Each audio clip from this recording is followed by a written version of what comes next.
Hello everybody, it's July 10th, 2024 and it is a steamy hot day in New York City. I'm wearing my Cooper Union shirt, graduate of the class of 1980 in mechanical engineering.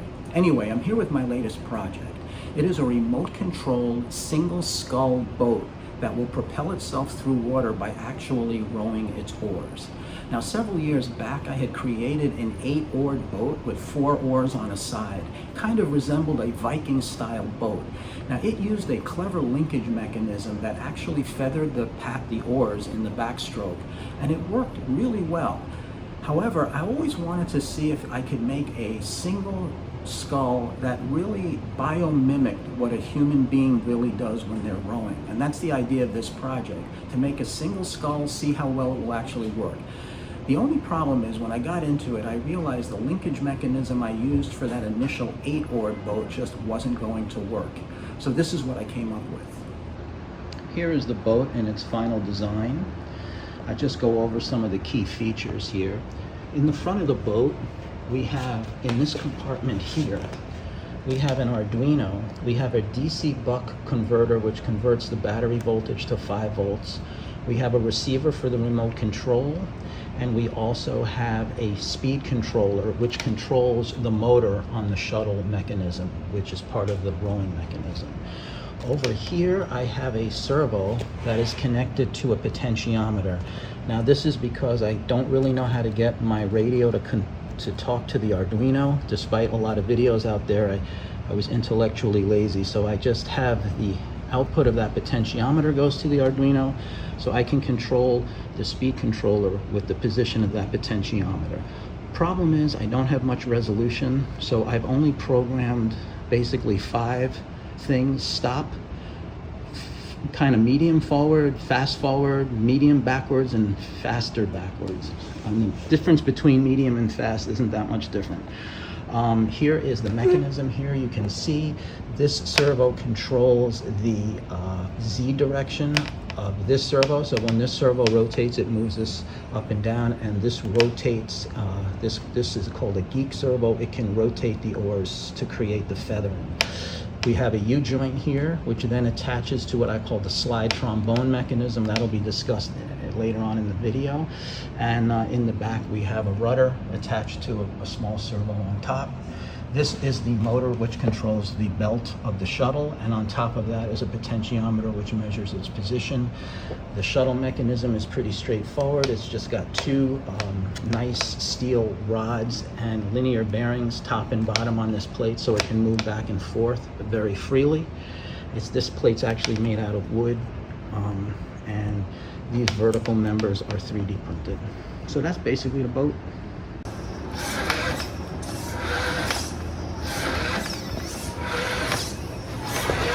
Here is the boat in full swing. You can see the mechanism in action. You can see the oars are feathering.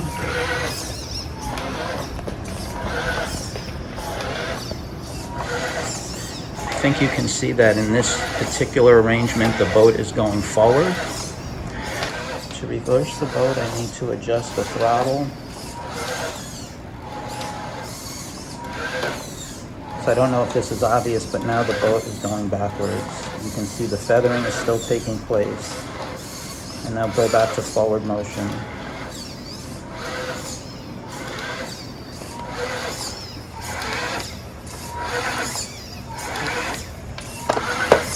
Rudder control in the back.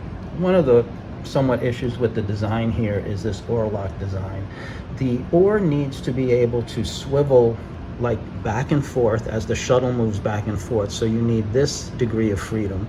It also needs to go up and down, so you need that degree of freedom, and it also has to rotate, so you need 3 degrees of freedom. Now this little holder here can rotate, that gives you one of them. The way I get the up and down freedom is just, this is a much bigger hole than the diameter of the oar, so it can just sort of swivel up and down, and of course it can rotate. To prevent the oar from moving in and out, I have a washer basically, and an O-ring on this side and an O-ring on that side, and this is just not strong enough to hold it.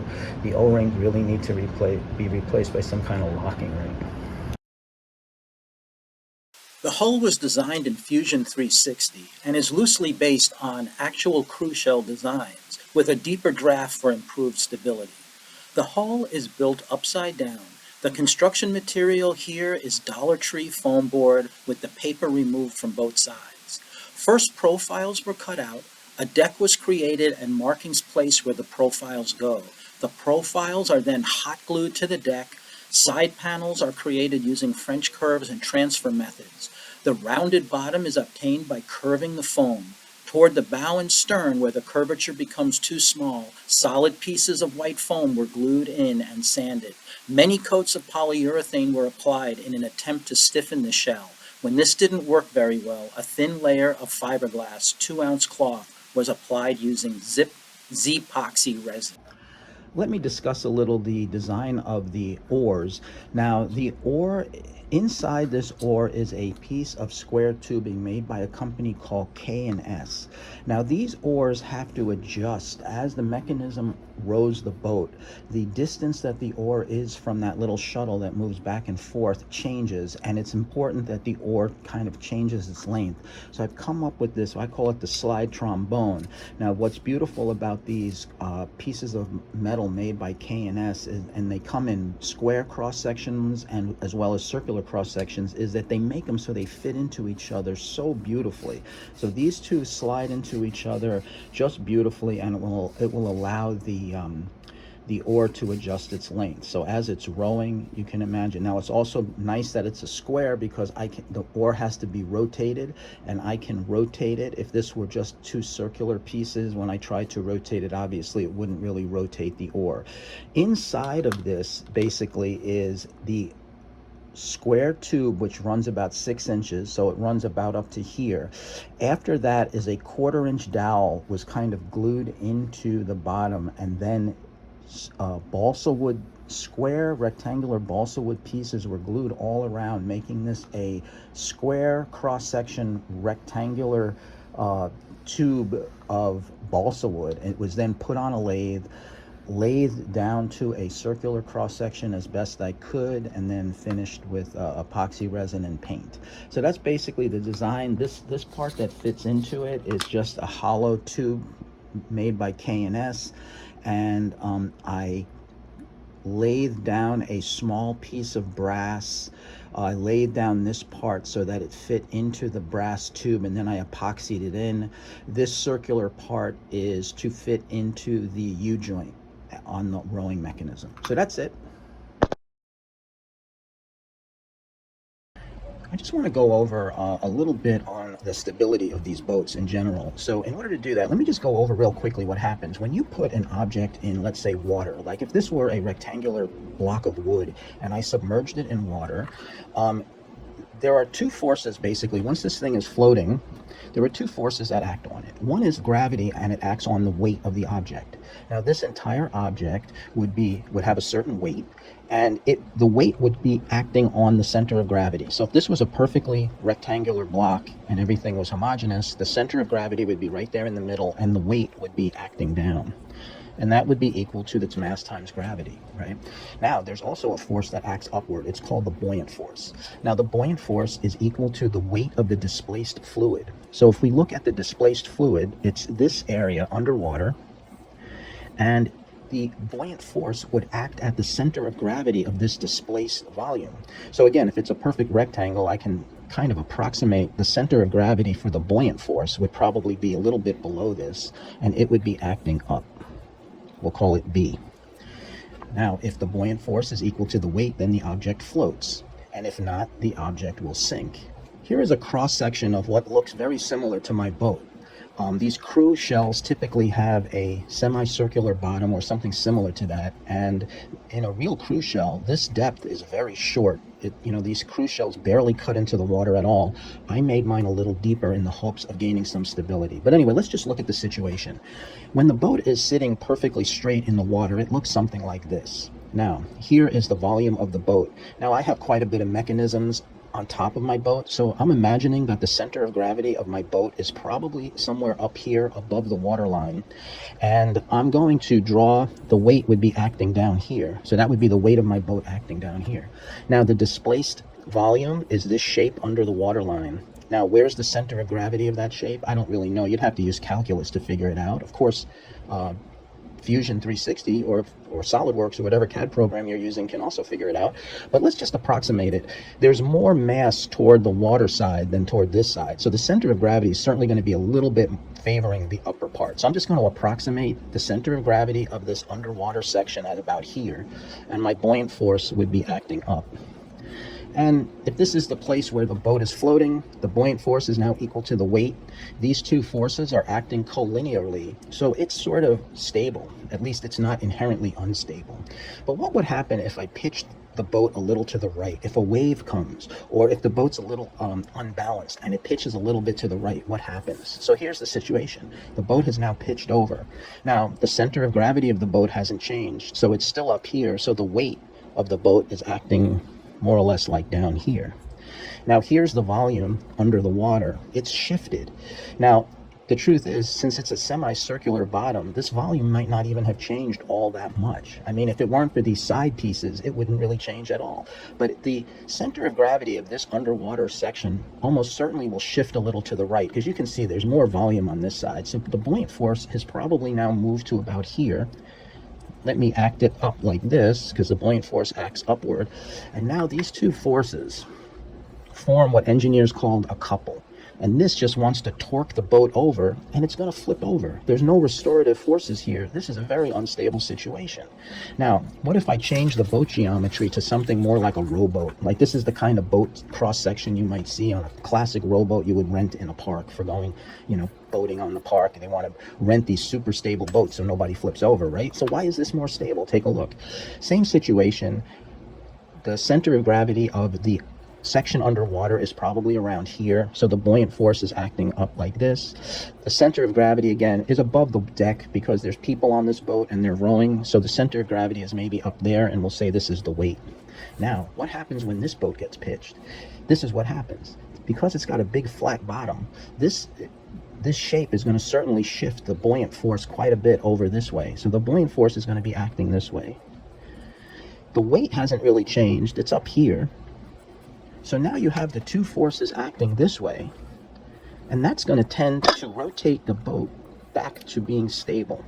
Okay, so this situation tends to stabilize itself automatically, where this situation is pretty inherently unstable. So these cruise shells are inherently unstable. Now, what I was hoping would be able to do is I was hoping to fill the bottom of my cruise shell with lots of weights. I created all these weights, and I was hoping that that would allow the boat to be stable enough to row. However, it improved stability, but the boat was still quite unstable. Even with a lot of weight, like over 1 kilogram of weight in the hull, it was still unstable. So what I had to do, and I really didn't want to do it, is I added like a dagger board, a center board underneath the boat. There's a big weight down there now. When the boat pitches like this, this big weight is going to bring it back. So unfortunately, I never wanted to add that weight, but that was the only way I could achieve stability. Let me talk a little bit about scaling for a minute in sort of an engineering sense. Now, it just so happens that a typical single skull in real life is around 27 feet long, which is 324 inches. The model that I built is about 41.5 inches long. That makes the scale factor about 1 to 7.8. Now, keep in mind, whenever you scale things, the length dimensions will go with this ratio, 1 to 7.8.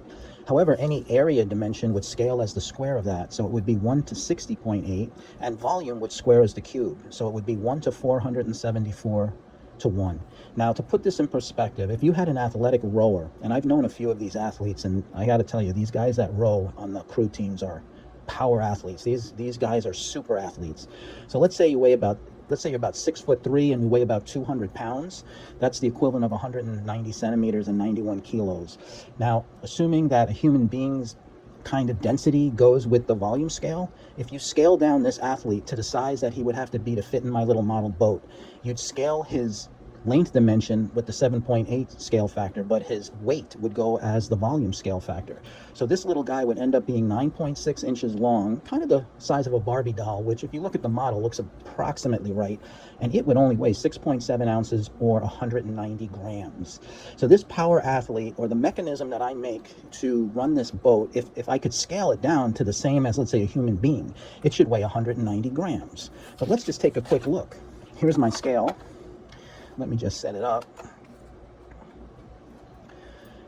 Now we know, if you're into drones, you know that 250 gram is the limit. So you know you can make some pretty cool mechanisms that weigh 250 grams or less, like a Mavic Mini weighs under 250 grams. But like, look, here's a motor much smaller than the motor that I used on my boat. Here's the battery which I used on my boat, which is only a 2-cell 1200 milliamp battery. So in the world of light boats, that's a pretty small battery. I'm already up to 160 grams, and here's just one servo, and I use more than that. See, I'm already over 200 grams. Let's take a quick look at the boat. I think you can see how there's a lot of mechanism in there. So I have, first off, again, compare the motor. This is the motor that I just weighed. Compare it in size to that motor. It's like half the size, right? Plus I have potentiometers, I have belts, I have linear bearings, I have 2 servos, and the battery. So all told, I need to weigh this, but it obviously weighs a whole lot more than 190 grams. So when you think about it, a human body, when you shrink it down, it has its power to weight ratio is amazing, much greater than what we can make with motors and batteries. So there is, again, the challenge of making these robots that can outperform human beings. But anyway, as you can see, things don't always scale right in engineering. So you have to make accommodations.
My final thoughts on this project are, I think it was quite successful. I think the mechanism biomimics an actual rower's motion quite effectively, so I'm very happy with it. Again, the oar lock situation needs to be improved, but that's very easy to fix. There's a lot of design fixes for it. I even didn't really want to go with this design initially. I did it just for some testing. The thing I'm really disappointed in is having to have added that giant center board in the bottom. It's not even shown because it's so long and heavy, but that kind of ruined the whole idea of this being a cruise shell that was similar to, you know, like a real cruise shell. I really do think, imagine replacing this central hull with a catamaran design, 2 pontoons. Each pontoon could be located right now where this oar lock is. So you'd have 2 pontoons pretty close together with this mechanism mounted in between. I think that would eliminate the need for the dagger board. You'd have the stability, and I really think that would work well. That might be in the future. The only problem is it won't be a cruise shell anymore. It'll be some sort of new hybrid design. However, I'm very happy with this. I hope everyone enjoyed watching this video, and I thank you for watching it.